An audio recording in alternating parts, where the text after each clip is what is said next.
এই তিন বন্ধু একদিন হুট করেই পেয়ে যায় অদ্ভুত ধরনের সুপার পাওয়ার। সেই সুপার পাওয়ার দিয়ে তারা চাইলেই আকাশে উঠতে পারত, কিংবা সির্ফ চোখের ইশারায় যে কোনো জিনিসকে মুভ করতে পারত। এভাবেই তাদের দিন ভালোই কাটছিল। কিন্তু একসময় দেখা যায় এই সুপার পাওয়ারের জন্যে তাদের জীবনটা রীতিমতো হেল হতে শুরু করেছে। পরিস্থিতি এতটাই খারাপ হতে থাকে যে তাদের জীবন নিয়েই শুরু হয় টানাটানি। তো কিভাবে তারা এই সুপার পাওয়ার পেল, আর শেষে তাদের সাথেই বা কি হতে চলেছে, এই সব প্রশ্নের উত্তর দিতে হাজির হলাম ক্রনিকল মুভিটির এক্সপ্লেনেশন নিয়ে। তো আমি সামিয়া আছি তোমাদের সাথে, আর চলো শুরু করি আজকের দুর্দান্ত সাইফাই ফ্যান্টাসি মুভিটির এক্সপ্লেনেশন। মুভির শুরুতেই আমরা অ্যান্ড্রু ডেটমার নামের এক আমেরিকান তরুণকে দেখতে পাই। অ্যান্ড্রু তার লাইফ ভীষণ ডিপ্রেশনের মধ্যে দিয়ে পার করছে, কারণ তার মা ক্যান্সারে আক্রান্ত। অন্যদিকে তার ড্রাগ এডিক্টেড বাবা প্রতিনিয়তই তাকে মারধর করত।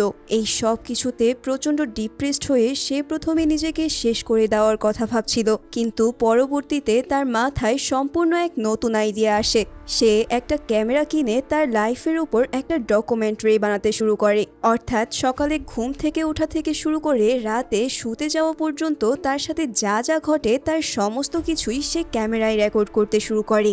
বাবার অত্যাচারে সে বেশিরভাগ সময়ই রুমে দরজা বন্ধ করে ভিডিও রেকর্ড করত, কিন্তু তার বাবা রিচার্ড এতে একদমই খুশি ছিল না। আর সে বরাবর তাকে দরজা খোলার জন্য বললেও অ্যান্ড্রু প্রায় সময়ই দরজা বন্ধ করে বসে থাকত। শুধু যে বাড়িতেই সে অশান্তিতে আছে তাই নয়, বরঞ্চ স্কুলেও তার সাথে নিয়মিত চলত র্যাগিং আর বুলিং। নিজের শখের ক্যামেরা নিয়ে স্কুলে যাওয়ার পর একদল বখাটে ছেলের হাতে বিনা কারণেই তাকে মার খেতে হয়। এরপর আবার বাসায় আসার পর তার বাবা সকালে দরজা না খোলার জন্য তাকে আরেক দফা চড়-থাপ্পড় মেরে বসে। কিন্তু এত কিছুর পরেও অ্যান্ড্রু তার ক্যামেরায় ভিডিও রেকর্ডিং থামায়নি। তার লাইফের একমাত্র বন্ধু ছিল তার কাজিন ম্যাটের গাড়িতে করে কোথাও যাওয়ার সময় তাদের দুজনের মধ্যে যে কথাবার্তা হতো অ্যান্ড্রু তার সবকিছুই রেকর্ড করে রাখত। একমাত্র ম্যাটই পরিচিত সবার মধ্যে তার সাথে ভালো ব্যবহার করত এবং তার জন্য কেয়ার করত। অতঃপর অ্যান্ড্রুর এই ডিপ্রেশন কাটানোর জন্য ম্যাট তাকে একটা পার্টিতে নিয়ে যায়। সেখানে ভিডিও ক্যামেরা দিয়ে রেকর্ড করার সময় তার সাথে পরিচয় হয় ম্যাটের গার্লফ্রেন্ড ক্যাসির সাথে।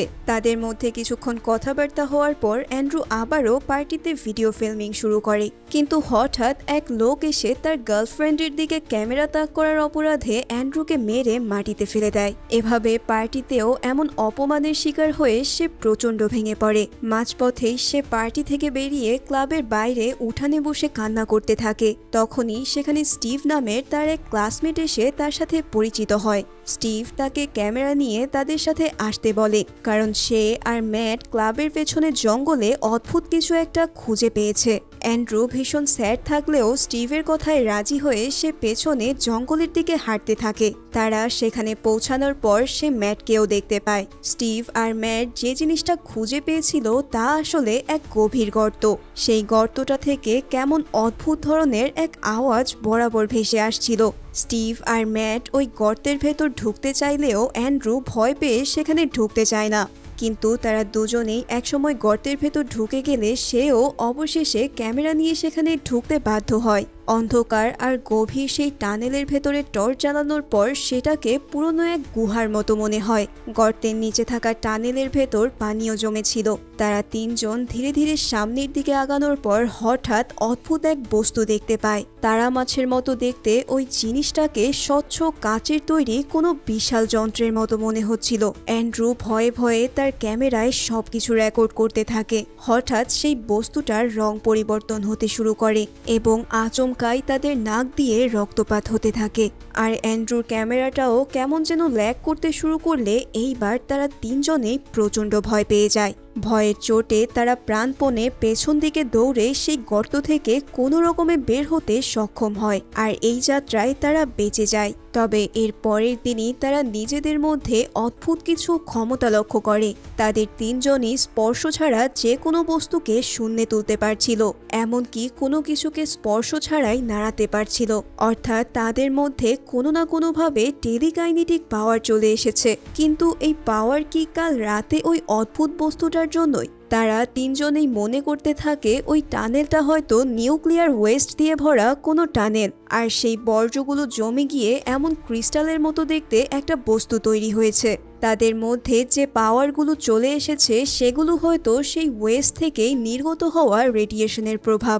সে যাই হোক, এমন পাওয়ার পেয়ে তারা তিনজনই বেজায় খুশি হয়ে পড়ে। কাউকে কিছু না জানিয়েই তারা নিজেদের মতো খেলা করতে থাকে। তবে এই পাওয়ারগুলো খুব বেশি ইউজ করলে তাদের নাক দিয়ে রক্ত পড়তে শুরু করত, কিন্তু তারা এই ব্যাপারটাকে খুব একটা পাত্তা দেয় না। কিছুদিন এভাবে কাটানোর পর পাওয়ারের রহস্য জানতে তারা আবারও সেই গর্তে ঢোকার সিদ্ধান্ত নেয়, কিন্তু সেখানে গিয়ে তারা দেখতে পায় যে পুলিশ সেই গর্তটাকে ভরাট করে ফেলেছে। অগত্যা তারা তিনজন যার যার নিজেদের বাড়িতে ফিরে যায়। নিজেদের এই নতুন পাওয়ার তাদের কাছে দারুণ মজার একটা জিনিস হয়ে ওঠে। ঘরে থাকার সময় তারা বিভিন্ন জিনিসের উপর নিজেদের এই টেলিকাইনেটিক পাওয়ার টেস্ট করতে থাকে। তারা বুঝতে পারে যে খুব ভারী বস্তুকে নাড়াতে প্রচণ্ড শক্তি দিতে হয়, তাই তাদের শরীর এই পাওয়ার হ্যান্ডেল করতে না পারলে নাক দিয়ে রক্তপাত শুরু হয়। কিন্তু ধীরে ধীরে নিজেদের ক্ষমতাকে ছোট থেকে বড় বস্তুর উপর ট্রাই করতে থাকলে তাদের ক্ষমতাও বাড়তে থাকে। তার মানে এরা তিনজনই এখন সুপার হিউম্যানে পরিণত হয়েছে।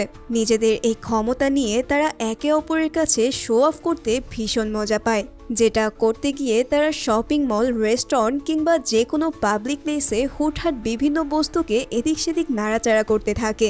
মানুষের ভয় পাওয়া দেখে তারা আরও বেশি মজা পায়। নিজেদের এই ক্ষমতা তাদের কাছে হয়ে ওঠে প্র্যাঙ্ক করার হাতিয়ার। কিন্তু এই প্র্যাঙ্কেরও যে একটা লিমিট আছে যেটা তারা খুব দ্রুতই বুঝে যায়। এমনই একদিন পাবলিক প্লেসে নানান ধরনের প্র্যাঙ্ক করার পর তারা নিজেদের গাড়িতে করে বাসায় ফিরছিল।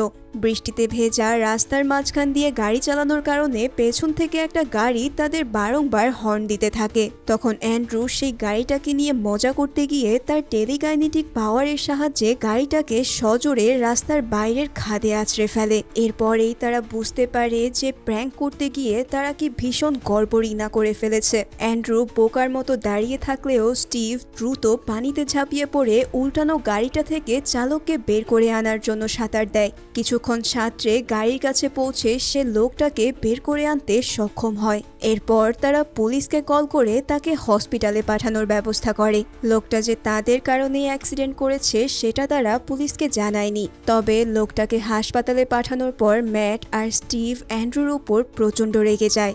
এই ঘটনার পর ম্যাট বলে যে তাদের পাওয়ারের উপর কন্ট্রোল আনার জন্য কিছু রুলস ঠিক করা উচিত। প্রথমত, কোনো জীবিত কিছুর উপর তাদের পাওয়ার খাটানো এখন থেকে নিষিদ্ধ করতে হবে। এছাড়া পাবলিকলি নিজেদের পাওয়ার শো অফ না করাটাই তাদের পক্ষে ভালো হবে। স্টিভও তার কথায় সম্মত হলে অ্যান্ড্রুও নিয়মগুলো মেনে চলার কথা দেয়। পরের দিন সকালে অ্যান্ড্রু আর ম্যাট আবারও দেখা করে। আগের দিনের ঘটনার জন্য ম্যাট রেগে থাকলেও সে অ্যান্ড্রুর সাথে আবারও ইজি হয়ে যায়। এবার তারা দুজনে মিলে স্টিভের সাথে দেখা করতে যায়, কিন্তু তার বাড়ির সামনে গিয়ে তারা তাকে আশেপাশে দেখতে না পেয়ে তাকে ডাকাডাকি করতে থাকে। হঠাৎ তাদের দুজনকেই একেবারে হতবাক করে দিয়ে উপর থেকে স্টিভ তাদের ডাক দেয়। উপরে তাকিয়ে দুজনেই দেখতে পায় যে সে লিটারেলি বাতাসে ভেসে বেড়াচ্ছে। অর্থাৎ এতদিন পর এসে স্টিভ বুঝতে পেরেছে যে তার মধ্যে উঠতে পারার ক্ষমতা চলে এসেছে। এখন স্টিভ যখন উঠতে পেরেছে তার মানে তাদের বাকি দুজনেরও এই পাওয়ার থাকার কথা। ম্যাট প্রথমে উড়া ট্রাই করতে গিয়ে দুবার মাটিতে পড়ে যায়, তবে কিছুক্ষণ চেষ্টার পর ফাইনালি সেও উঠতে সক্ষম হয়। এরপর অ্যান্ড্রুও তাদের দেখা দেখি বাতাসে ভেসে ওঠে, মানে তাদের তিনজনেই এখন সুপার হিউম্যান। তারা তিনজনেই অনেক উঁচুতে উঠে মেঘের মধ্যে দিয়ে প্রচণ্ড গতিতে উঠতে থাকে। অ্যান্ড্রু তার ক্যামেরা নিয়ে এই দৃশ্যগুলো রেকর্ড করতে থাকে, আর তারা তিনজনেই প্রচণ্ড খুশি হয়ে চিৎকার করতে থাকে। এই লেভেলের থ্রিল লাইফ কোনোদিন পাবে এটা তারা কখনো ধারণাও করেনি। নিজেদের এই সুপার হিউম্যান অ্যাবিলিটিগুলো তাদের প্রায় পাগল করে দেয়। এভাবে মেঘের মধ্যে দিয়ে উড়ার সময় হঠাৎ স্টিভের পাশ দিয়ে প্রচণ্ড গতিতে একটা প্লেন তাকে প্রায় ছুঁয়ে চলে যায়। এই ধাক্কায় স্টিভ প্রায় অচেতনের মতো হয়ে নিচে পড়েই যাচ্ছিল। তবে সময় মতো দূর থেকে অ্যান্ড্রু এসে তাকে ক্যাচ করে নিজের সাথে দ্রুত বেগে মাটিতে নামিয়ে আনে। আর কিছুক্ষণ পর ম্যাটও মাটিতে নেমে আসে। নিজের জীবন বাঁচানোর জন্য স্টিভ তাকে বারংবার ধন্যবাদ দিতে থাকে। এরপর থেকে বেশ কিছুদিন তারা নিজেদের লাইফের বেস্ট মোমেন্টগুলো পার করতে থাকে। স্কুলে কিংবা বাড়িতে বাবার হাতে বুলিং এর শিকার হতে হতে অ্যান্ড্রুর পুরো লাইফটাই যেন হেল হয়ে গিয়েছে। গিয়েছিল। তবে এখন তার দিনের বেশিরভাগ সময় কাটে ক্যামেরা হাতে নিয়ে উড়ে বেড়াতে কিংবা ম্যাট আর স্টিভের সাথে গল্পগুজব এবং ঘুরে বেড়ানোতে। বেশ কিছুদিন এভাবে যাওয়ার পর একদিন রেস্টুরেন্টে গল্প করতে করতে অ্যান্ড্রু সবাইকে বলে যে নিজেদের গ্র্যাজুয়েশন শেষে তারা চাইলেই একটা ওয়ার্ল্ড ট্যুর দিয়ে আসতে পারে। পৃথিবীর বিখ্যাত জায়গাগুলোকে উপর থেকে দেখতে কেমন লাগে সেটা জানার জন্য তার মনে প্রবল ইচ্ছা রয়েছে। বিশেষ করে সে তিব্বতে গিয়ে সেখানকার মঙ্কদের আধ্যাত্মিক পাওয়ারের সাথে পরিচিত হতে চায়। ম্যাট আর স্টিভও তার কথায় রাজি হয়। এরপর ম্যাট তার গার্লফ্রেন্ড ক্যাসির সাথে দেখা করতে চলে গেলে অ্যান্ড্রু আর স্টিভ শহরের উপর দিয়ে উড়ে বেড়াতে থাকে। কিছুক্ষণ উড়ার পর তারা উঁচু একটা বিল্ডিং এর ছাদে বসে গল্প করতে শুরু করে। গল্প করতে করতে স্টিভ অ্যান্ড্রুকে জানায় যে তার পরিবারেও অ্যান্ড্রুদের মতোই ঝামেলা চলছে। তার মা এখন আর তাদের সাথে থাকে না। এভাবে দুজনের লাইফের গল্প করতে করতে অ্যান্ড্রু তাকে বলে, তুমি তো অন্তত ছোটবেলা থেকে বন্ধু বান্ধব নিয়ে বেড়ে উঠেছ, কিন্তু আমার কখনো তোমার মতো বন্ধুই ছিল না। এমনকি ম্যাটের সাথেও আমি খুব বেশি সময় কাটাতে পারিনি। এই কথাগুলো শোনার পর অ্যান্ড্রুর প্রতি স্টিভের আরো বেশি সিম্প্যাথি জন্মায়। অ্যান্ড্রুর লাইফে খুশি ফিরিয়ে নিয়ে আসার জন্য তার মনে একটা আইডিয়া আসে। পরের দিন রাতে তারা একটা হাউস পার্টিতে অ্যাটেন্ড করার কথা ছিল। সেই পার্টিতে অ্যান্ড্রু যদি তার পাওয়ার ব্যবহার করে কিছু ম্যাজিক ট্রিক্স দেখায় তাহলে কেমন হবে। এই ম্যাজিকগুলো দেখে সেখানকার সবাই অবশ্যই অবাক হবে আর সমস্ত মেয়েরাও হয়তো তার পেছনে পড়ে যাবে। তবে অ্যান্ড্রু প্রথমে ইতস্ত করলেও পরে সে ঠিকই রাজি হয়ে যায়। প্ল্যান মোতাবেক পরের দিন রাতে ম্যাট আগেভাগেই ক্যামেরা নিয়ে পার্টিতে হাজির হয়ে ফিল্মিং করতে শুরু করে। তার গার্লফ্রেন্ড ক্যাসি তাকে অ্যান্ড্রুর জায়গায় ক্যামেরা ধরে রাখতে দেখে ভীষণ অবাক হয়। ম্যাট তাকে কিছুক্ষণ পর আসতে থাকা ধামাকার জন্য ওয়েট করতে বলে। পার্টিতে বেশ ধুমধাম করে ড্যান্স আর গান বাজনা হওয়ার পর স্টেজে হঠাৎ চলে আসে অ্যান্ড্রু আর স্টিভ। সবাই প্রথমে তাদের দেখে ভীষণ অবাক হয়ে যায়। কেউ বুঝতেই পারছিল না যে তারা স্টেজে কেন এসেছে। অ্যান্ড্রু স্টিভের সাথে কথা বলতে বলতে সামনের দিকে হাঁটার ভান করে হঠাৎ স্টেজের উপরে আছাড় খেয়ে পড়ে। তার হাত থেকে কিছু তাসের কার্ড নিচে পড়ে যায়। এই অবস্থায় তাকে দেখে সবাই হাসাহাসি করতে থাকে, কিন্তু পরক্ষণেই সে হঠাৎ উঠে দাঁড়িয়ে নিজের পাওয়ারের মাধ্যমে কার্ডগুলো মাটি থেকে শূন্যে ভাসিয়ে তার হাতে নিয়ে আসে। এই অদ্ভুত দৃশ্য দেখে মুহূর্তেই সবার চোখ একেবারে ছানা বড়া হয়ে যায়। এরপর অ্যান্ড্রু আর স্টিভ মিলে একে একে বেশ কয়েকটা ম্যাজিক ট্রিক্স পারফর্ম করে দেখায়। শেষে তারা চিকন এক দড়ির উপর মারাত্মক স্টাইলে অনেক ধরনের স্টান্ট করে দেখায়। পার্টিতে উপস্থিত থাকা সবাই যেন তাদের চোখকেই বিশ্বাস করতে পারছিল না। এই পারফরমেন্স শেষ হওয়ার পর অ্যান্ড্রু তো পুরোই ফেমাস। পার্টিতে থাকা সবাই তাকে নিয়ে টানা হেঁচড়া করতে থাকে। এমনকি অ্যান্ড্রুর ক্রাশ মনিকা নিজে থেকে এসে তার সাথে সময় কাটাতে চায়। আর স্টিভ এবং ম্যাটও পালাক্রমে ক্যামেরা নিয়ে ভিডিও করতে করতে পার্টি এনজয় করতে থাকে। সবকিছু একেবারে ঠিকঠাকই চলছিল, কিন্তু অ্যান্ড্রু হঠাৎ ড্রাঙ্ক অবস্থায় মনিকার সাথে সময় কাটাতে গিয়ে তার উপর বমি করে ফেলে। মনিকা তখন প্রচন্ড রেগে গিয়ে বেরিয়ে গেলে অ্যান্ড্রুও ভীষণ হতাশ হয়ে পড়ে। তখন স্টিভ তাকে শান্ত করতে গেলে সে আরো বেশি রেগে যায়। অর্থাৎ এই পার্টির শুরুটা প্রচন্ড এক্সাইটিং হলেও শেষটা অ্যান্ড্রুর জন্য একেবারেই ভালো ছিল না। মন খারাপ করে সে বাসায় ফিরে গেলে সেখানে তার সামনে হাজির হয় আরেক ঝামেলা। তার বাবা তার উপর প্রচন্ড রেগে গিয়ে তাকে বকাঝকা করতে থাকে, কারণ তার মনে হচ্ছিল যে অ্যান্ড্রু তার সমস্ত টাকা পার্টিতে গিয়ে উড়িয়ে এসেছে। কিন্তু সে বারবার বলতে থাকে যে তার টাকার একটা পাইও সে খরচ করেনি। তবুও রিচার্ড তাকে গালিগালাজ করতে থাকলে অ্যান্ড্রু রেগে গিয়ে একসময় তাকে ইডিয়েট বলে গালি দিয়ে বসে। এই গালি খাওয়ার পর তার মাথায় যেন রক্ত উঠে যায়। সে আর কিছু না ভেবে অ্যান্ড্রুকে প্রচন্ড মারধর করতে শুরু করে। অ্যান্ড্রুও প্রথমে মার হজম করে নিলেও পরক্ষণেই সে নিজের পাওয়ার দিয়ে প্রচন্ড আক্রাশে তাকে দেয়ালের সাথে জোরে এক ধাক্কা দিয়ে বসে। এরপর সে প্রচন্ড জোরে তাকে মেঝেতে ছুঁড়ে মারে এবং বলতে থাকে যে আমি চাইলেই তোমাকে এই মুহূর্তেই পিষে ফেলতে পারি। তারপর রাগে গজগজ করতে করতে সে রিচার্ডকে ওই অবস্থাতেই ফেলে রেখে বাহিরে বেরিয়ে যায়। এই ঘটনার পর অ্যান্ড্রুর মন প্রচন্ড খারাপ হয়ে যায়। সে প্রচণ্ড ঝড়ের ভেতরে আকাশে উড়ে বেরিয়ে কান্না করতে থাকে। অন্যদিকে এই সময়ে ম্যাট আর স্টিভেনের হঠাৎ নাক থেকে রক্ত পড়া শুরু হয়। তারা দুজনেই তখন নিজেদের পাওয়ার দিয়ে কিছুই করছিল না, তবে দুজনেই কিছু অদ্ভুত শব্দ শুনতে পাচ্ছিল। কিছুক্ষণ পর স্টিভ অ্যান্ড্রুর কাছে চলে আসে। অ্যান্ড্রু তাকে দেখে জিজ্ঞেস করে যে সে কিভাবে তার ঠিকানা জানল। তখন স্টিভ বলে যে সে নিজের অজান্তেই এখানে চলে এসেছে।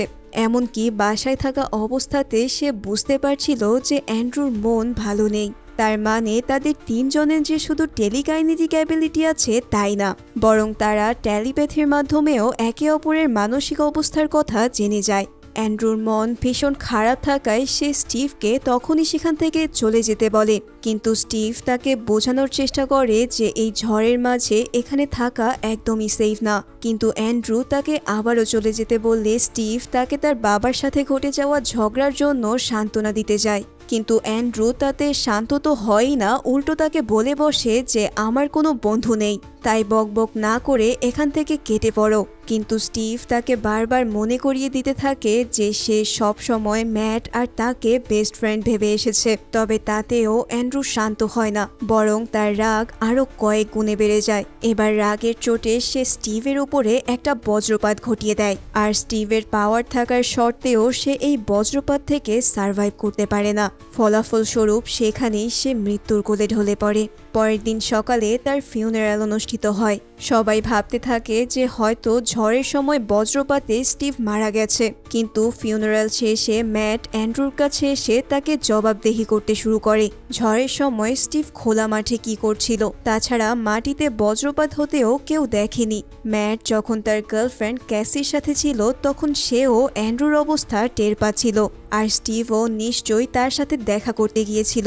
অর্থাৎ ম্যাটের মনে অ্যান্ড্রুর প্রতি পুরোপুরি সন্দেহ জেগে বসেছে, কিন্তু সে তার কথার জবাব না দিয়ে সেখান থেকে চলে যায়। তবে পরে চুপচাপ সে স্টিভের কবরের কাছে ফিরে এসে তার কাছে ক্ষমা চাইতে থাকে। তার মৃত্যুর পর থেকেই অ্যান্ড্রুর মানসিক অবস্থা আরো বেশি খারাপ হয়ে যায়। এর উপর পরের দিন স্কুলে কিছু ছেলে তাকে বুলিং করতে আসলে রাগের চোটে সে নিজের টেলিকাইনেটিক পাওয়ার ব্যবহার করে একজনের দাঁত উপড়ে দেয়। এরপর সে নিজের ভিডিও ক্যামেরাতে ভিডিও করতে করতে বলতে থাকে সে একজন অ্যাপেক্স প্রেডিটার। প্রাণী জগতে অ্যাপেক্স প্রেডিটার সেসব প্রাণীদের বলা হয় যারা সবাইকে শিকার করে বেড়ায়, কিন্তু তাদেরকে কেউ শিকার করতে পারে না। অ্যান্ড্রুর মধ্যে সুপার হিউম্যান ইগো জেগে ওঠায় সেও নিজেকে মানুষের মধ্যেই একজন অ্যাপেক্স প্রেডিটার ভাবতে থাকে। পরে ম্যাট তার কাছে এসে স্কুলের ওই ঘটনার জন্য কৈফিয়ত দাবি করতে থাকে, কিন্তু অ্যান্ড্রু তাকে বলে যে সে আর কোনো ধরনের রুলস মেনে চলতে বাধ্য না। এরপর তাদের দুজনের মাঝে প্রায় মারামারি লাগতেই চায়, তবে অ্যান্ড্রুর পাওয়ারের জন্য ম্যাট তার গায়ে হাত লাগাতেই পারে না। অতঃপর সে সেখান থেকে চলে গেলে অ্যান্ড্রু তার অসুস্থ মায়ের জন্য ঔষধ আনতে যায়। ফার্মেসির লোকেদের কাছে সে ঔষধ চাইলেও তার বাবার বকেয়ার জন্য তারা তাকে বকেয়া পরিশোধ করলে ঔষধ দেবে, অন্যথায় তারা তাকে কিছুই দিতে পারবে না বলে জানিয়ে দেয়। কিন্তু তার মায়ের তখনই ঔষধের প্রয়োজন ছিল, কারণ তিনি খুবই অসুস্থ ছিলেন। তার জন্য ঔষধ আনতে গেলে আগে সেই টাকা পরিশোধ করতে হবে। এই সিচুয়েশনে অ্যান্ড্রুর মাথায় জেকে বসে এক ভয়ঙ্কর প্ল্যান। প্রথমে সে তার বাবার ফায়ার ফাইটার ড্রেস আর মাস্ক পরে নেয়। এরপর সে সোজাসুজি এক গ্যাংয়ের কাছে গিয়ে তাদের কাছে যা টাকা আছে সব বের করতে বলে, কিন্তু লোকগুলো অ্যান্ড্রুকে চিনে ফেলে এবং তাকে ধোলাই দেওয়ার জন্য রেডি হয়ে যায়। তবে তখনই অ্যান্ড্রু প্রথমে তাদের একজনকে দূরে ছিটকে ফেলে দেয়। এরপর বাকিরা এই দৃশ্য দেখে ভয় পেয়ে পালাতে শুরু করলে সে তাদের তিনজনকেই ভয়ঙ্করভাবে রাস্তার উপরে আছড়ে ফেলে। অতঃপর তাদের কাছে যা টাকা ছিল তা নিয়ে সে উড়ে চলে যায়, কিন্তু এই টাকা তার মায়ের ওষুধের জন্য যথেষ্ট ছিল না, তাই সে আবারও ডাকাতি করার জন্য রেডি হয়ে যায়। এবার সে একটা গ্যাস স্টেশনে গিয়ে সেখানকার কর্মীদেরকে ছিটকে ফেলে ক্যাশ থেকে টাকা চুরি করতে থাকে, কিন্তু ফিরে আসার সময় সেখানকার এক লোক এসে তার দিকে রাইফেল তাক করলে সে রাইফেলটাকেও ছিটকে দেয়, কিন্তু সাথে সাথেই তার পাওয়ারের কারণে সেই গ্যাস স্টেশনে মারাত্মক এক বিস্ফোরণ ঘটে। এই প্রচণ্ড এক্সপ্লোশনে সে নিজেও আহত হয়ে হাসপাতালে ভর্তি হয়। সেই অবস্থায় পুলিশ তাকে পাহারা দিতে থাকলে তার বাবা রিচার্ড রিচার্ড এসে পুলিশের কাছ থেকে তাকে দেখার অনুমতি চায়। অনুমতি পেয়ে রিচার্ড তার কাছে গিয়ে বলতে থাকে গত রাতে তার মা মারা গেছে, তবে ওই সময়টায় সে তার পাশে থাকতে পারেনি, কারণ তখন সে অ্যান্ড্রুকে খুঁজতে বের হয়েছিল। এরপর রিচার্ড বেডে শুয়ে থাকা অ্যান্ড্রুকে তার মায়ের মৃত্যুর জন্যই ব্লেম করতে থাকে। অ্যান্ড্রু এতক্ষণ অজ্ঞানের মতো পড়ে থাকলেও এবার সে চোখ খুলে তার বাবার হাত ধরে ফেলে এবং সাথে সাথেই সেই হাসপাতালে মারাত্মক এক এক্সপ্লোশন ঘটে। এখন এই বিস্ফোরণটাও যে অ্যান্ড্রুর পাওয়ারের কারণেই হয়েছে তা তো তোমরা বুঝতেই পারছো। এই সময়টায় ম্যাট একটা পার্টিতে ব্যস্ত ছিল। হঠাৎ তার নাক দিয়ে রক্ত পড়তে শুরু করলে ক্যাসি ভীষণ চিন্তিত হয়ে পড়ে, কিন্তু ম্যাট বুঝতে পারছিল যে সমস্যাটা আসলে অ্যান্ড্রুর। সে নিশ্চয়ই আবার কোনো না কোনো ঝামেলা পাকিয়েছে, আর অজান্তেই সে টেলিপ্যাথির সাহায্যে অ্যান্ড্রুর অবস্থান জেনে যায়। তৎক্ষণাৎ সে নিজের গাড়ি নিয়ে হাসপাতালের উদ্দেশ্যে রওনা দেয়। ক্যাসি তার সাথে গাড়িতে উঠে পড়লেও সে বুঝতে পারছিল না যে ম্যাট বারবার কেন অ্যান্ড্রুর কথা বলে যাচ্ছে, কিন্তু সে তাকে ধৈর্য ধরতে বলে দ্রুত গাড়িতে ড্রাইভ করে হাসপাতালে পৌঁছে যায়। দেখতে পায় যে হাসপাতালের উপর দিক থেকে প্রচুর ধোঁয়া বের হচ্ছে আর নিচে প্রচুর লোক ভিড় করে আছে। ম্যাট তাদেরকে সরিয়ে কাছে যাওয়ার চেষ্টা করলেই হঠাৎ ধোঁয়ার আড়াল থেকে অ্যান্ড্রু বাতাসে ভেসে বেরিয়ে আসে। এবার অ্যান্ড্রু রিচার্ডকে নিচে ফেলে দিতে গেলে ম্যাট তৎক্ষণাৎ উড়ে গিয়ে তাকে ক্যাচ করে নেয়। ম্যাট রিচার্ডকে মাটিতে নামিয়ে রেখে গাড়িতে করে ক্যাসিকে সেখান থেকে সরিয়ে নিয়ে যাওয়ার চেষ্টা করে। এতদিন ধরে তার লুকানো সত্যিটা সে ক্যাসিকে না জানানোর জন্য তাকে সরি বলতে থাকে। এদিকে অ্যান্ড্রু রিচার্ডকে মারতে না পেরে আরো বেশি আক্রমণাত্মক হয়ে ওঠে। এবার সে ম্যাটের উপর রেগে গিয়ে ক্যাসি সমেত গাড়িটাকে শূন্যে ভাসিয়ে নেয়। ম্যাট অনেক চেষ্টা করেও তাকে থামাতে পারে না, তবে তার অনেক চেষ্টার পর গাড়িটা একটা টাওয়ারের উপর আছড়ে পড়ে। এরপর সে ক্যাসিকে একটা সেফ জায়গায় নামিয়ে রেখে আবারও বাতাসে ভেসে অ্যান্ড্রুকে থামাতে যায়, কিন্তু অ্যান্ড্রু তার প্রতিশোধের নেশায় অলরেডি শুরু করে দিয়েছিল এক মহাধ্বংসযজ্ঞ। সে রাস্তায় থাকা গাড়িগুলোকে আশেপাশের বিল্ডিং এর ওপর আছড়ে ফেলতে শুরু করে। এভাবে সে প্রচুর মানুষকে আহত করে ফেলে। ম্যাট তাকে বোঝাতে গেলেও সে তার কথায় পাত্তা না দিয়ে ধ্বংসযজ্ঞ চালিয়ে যায়। এভাবে বেশ কিছুক্ষণ ভাঙচুর চালানোর পর সে নিজেই নিচে পড়ে আহত হয়, আর এই সুযোগে চারদিক থেকে পুলিশ এসে তাকে ঘিরে ফেলে। ম্যাট পুলিশকে দূরে রাখার চেষ্টা করলেও তারা তার কথা পাত্তা না দিয়ে অ্যান্ড্রুর দিকে শুট করে দেয়। এবার সে প্রচন্ড গর্জন করতে করতে আরো বেশি ধ্বংসযজ্ঞ চালাতে থাকে। চারদিক থেকে গুলি করেও পুলিশ তাকে থামাতে পারে না। অবশেষে ম্যাট তাকে থামানোর জন্য সেটাই করতে বাধ্য হয় যা সে কখনো কল্পনাতেও আনেনি। তাদের কাছাকাছি থাকা একটি মূর্তির হাতে ধরা বর্ষাটিকে সে অ্যান্ড্রুর দিকে চালিয়ে দিয়ে তাকে এসপার ওসপার করে দেয়। এছাড়া তাকে থামানোর আর কোনো উপায় ছিল না।